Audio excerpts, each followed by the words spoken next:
اعوذ باللہ من الشیطان الرجیم بسم اللہ الرحمن الرحیم۔ چوتھا مراقبہ قرآن کریم کی رحمت برکت کے فیض کا۔ قرآن مجید اللہ رب العزت کا کلام پاک ہے اور غیر مخلوق ہے۔ اس مبارک کتاب کے ایک ایک لفظ مبارک کے مطلب اور معنی کثیر ہیں۔ یہ روحانیت کی اول اور آخر کتاب ہے۔ روحانیت کو اگر ہم حاصل کرنا چاہتے ہیں تو قرآن کو رفیق بنانا پڑے گا۔ اس کو پڑھیں، سمجھیں، اس پر عمل کریں اور اس کا فیض مانگیں، پھر ولایت کا اونچا مقام ملے گا، ورنہ قرآن کے بغیر سب قصے کہانیاں ہیں۔ یہ قرآن وہ عظیم کلام ہے کہ جس کی ہیبت سے دل، ہڈی، ماس، بال اللہ اللہ کرنے لگ جاتا ہے۔ سورہ زمر میں ارشاد فرمایا اللہ رب العزت نے، اللہ نزل احسن الحدیث کتابا متشابہا مثانیہ تقشعر منہ جلود الذین یخشون ربہم ثم تلین جلودہم وقلوبہم الی ذکر اللہ ذالک ھدی اللہ یہدی بہ من یشاء، کہ اللہ نے نازل کیا بہترین کلام جس کی تحریریں ایک دوسرے سے متشابہ ہیں اور دہرائی جاتی ہیں، اور ان کے جلد کے رونگٹے کھڑے ہو جاتے ہیں جو خشیت والے ہیں جب وہ یہ کلام آپ کی زبان مبارک سے سنتے ہیں یا خود تلاوت کرتے ہیں۔ اس رونگٹے کھڑے ہونے کی کپکپاہٹ کی کیفیت کے بعد ان کی جلدیں اور قلوب نرم ہو جاتے ہیں اللہ کا ذکر کرتے ہوئے۔ رونگٹے کھڑے ہو جانا، جلد اور قلب کا نرم ہو جانا ہدایت کی کیفیت ہے۔ اللہ جس کو یہ اونچی نعمت ہدایت کی دے دے اور جس کو وہ گمراہ کر دے اس کے لیے کوئی ہدایت نہیں۔ قرآن کریم کا مخاطب دل ہے۔ اگرچہ عقل سے کسی قدر اس کتاب پاک کو سمجھا جا سکتا ہے، مگر اس عظیم الشان کتاب کے مقاصد کو صرف اور صرف شرح صدر یعنی سینے کے بند لطائف کھول کر ہی پڑھا جا سکتا ہے۔ اگر سینے کے لطائف کو بیدار کر کے اس کو پڑھا جائے تو اس کے روح المعانی تک رسائی حاصل ہو جائے گی، اور پھر بیمار زدہ معاشرے کی اصلاح کا باعث یہ قرآن بن سکتا ہے۔ اللہ تعالیٰ قرآن مجید میں ارشاد فرماتا ہے کہ ہم نے اسے حضور اقدس صلی اللہ علیہ وسلم کے دل پر اتارا۔ فرمایا، کل من کان عدوا لجبریل فإنہ نزلہ علی قلبک بإذن اللہ مصدقا لما بین یدیہ وہدی وبشری للمؤمنین۔ اے پیغمبر، کہہ دو کہ اگر کوئی شخص جبرائیل کا دشمن ہے تو ہوا کرے، انہوں نے تو یہ کلام اللہ کی اجازت سے تمہارے دل پر اتارا ہے۔ نزلہ علی قلبک بإذن اللہ، انہوں نے یہ کلام اللہ کی اجازت سے تمہارے دل پر اتارا ہے، جو اپنے سے پہلے کی کتابوں کی تصدیق کر رہا ہے اور ایمان لانے والوں کے لیے مجسم ہدایت اور خوشخبری ہے۔ اور پھر قرآن کو سمجھنے کے لیے بھی اللہ رب العزت نے دل ہی کی طرف توجہ دلائی۔ فرمایا، افلا یتدبرون القرآن ام علی قلوب اقفالها، کیا یہ لوگ قرآن میں غور نہیں کرتے یا ان کے دلوں پر تالے لگے ہوئے ہیں؟ ایک اور مقام پر ارشاد فرمایا، الم یأن للذین آمنوا ان تخشع قلوبهم لذکر اللہ وما نزل من الحق ولا یکونوا کالذین اوتوا الکتاب من قبل فطال علیہم الامد فقست قلوبهم وکثیر منہم فاسقون۔ کیا ایمان لانے والوں کے لیے ابھی وہ وقت نہیں آیا کہ ان کے دل اللہ کے ذکر کے لیے رکت کے ساتھ جھک جائیں، اور اس حق کے لیے بھی یعنی قرآن پاک کے لیے بھی جو نازل ہوا ہے، اور ان لوگوں کی طرح نہ ہو جائیں جنہیں اس سے پہلے بھی کتاب دی گئی تھی، پھر ان پر مدت دراز گزر گئی تو ان کے دل سخت ہو گئے، یعنی نہ اس کو پڑھا، نہ سمجھا، نہ اس کے اوپر عمل کیا، اس کی طرف سے لاپرواہی کی تو ان کے دل جو ہے سخت ہو گئے، اور ان میں بہت سے لوگ نافرمان ہیں۔ یعنی قرآن فہمی کے لیے دلوں کا بیدار ہونا ضروری ہے، سینے کے بند کواڑ کھلنا ضروری ہے جو اللہ کے ذکر سے کھلتے ہیں۔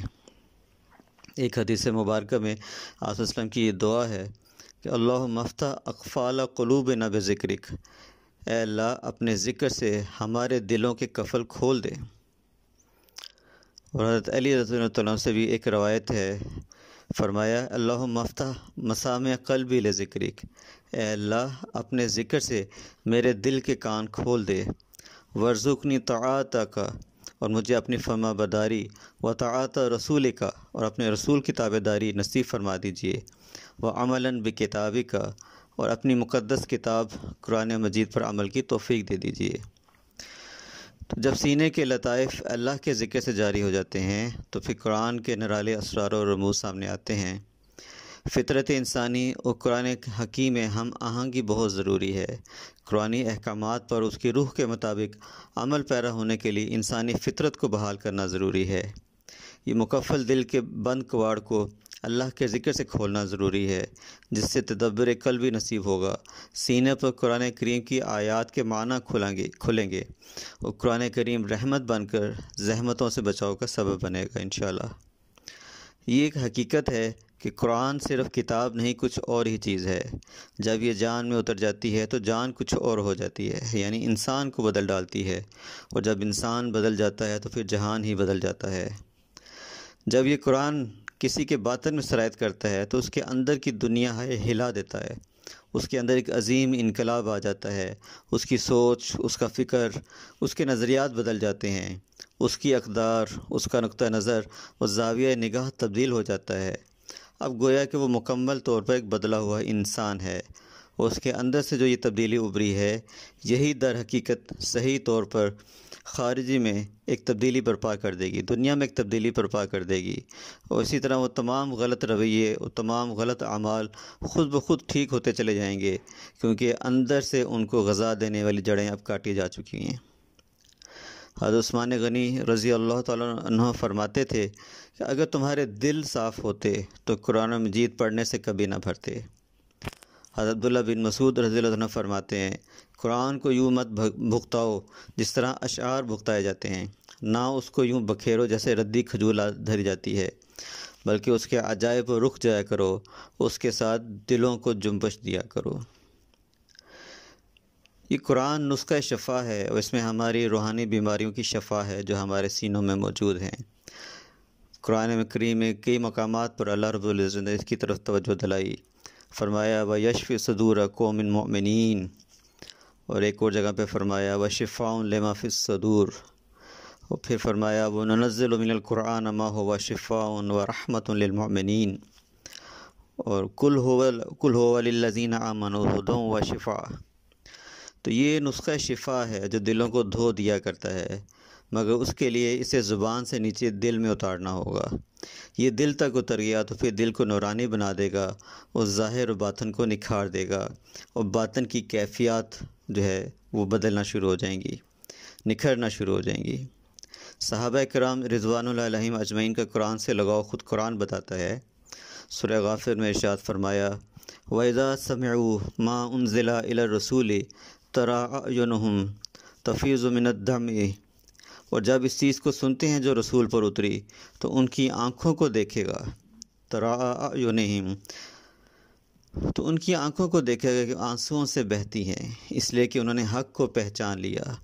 کہتے ہیں اے ہمارے رب، ہم ایمان لائے، پس تو ہمیں ماننے والوں کے ساتھ لکھ لے۔ یعنی جب صحابہ کرام قرآن سنتے تھے تو ان کی آنکھوں سے آنسو رواں ہو جاتے تھے۔ قرآن سے ان کی محبت اور باطنی کیفیات پر اتنے واقعات ہیں کہ اس مختصر وقت میں بیان نہیں کیے جا سکتے۔ تو اس عظیم الشان مراقبے سے قرآن کریم کا وہ فیض انسان کو ملنے لگتا ہے جو قرون اولیٰ کے مسلمانوں کو حاصل تھا، اس کی محبت دل میں سرایت کرنے لگ جاتی ہے۔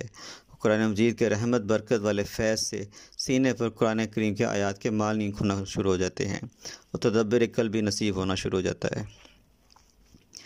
طریقہ اس مراقبے کا وہ یہ ہے کہ مراقبے سے پہلے ہم 3 کل، آخری 3 کل پڑھ کے اپنے ہاتھوں پہ دم کریں گے، سر کندھوں سینوں پر پھیر لیں گے۔ اس کے بعد 21 دفعہ درود شریف پڑھیں گے، اور پھر قرآن کریم جو ہے وہ اللہ کے کلام کی تجلی وجودی ہے، تو تلاوت سے پہلے اسے محبوب کی طرح ہم چومیں، آنکھوں اور سینے سے اس تصور کے ساتھ لگائیں کہ کتاب کو نہیں بلکہ اللہ کے کلام کی تجلی وجودی کو چوم رہے ہیں۔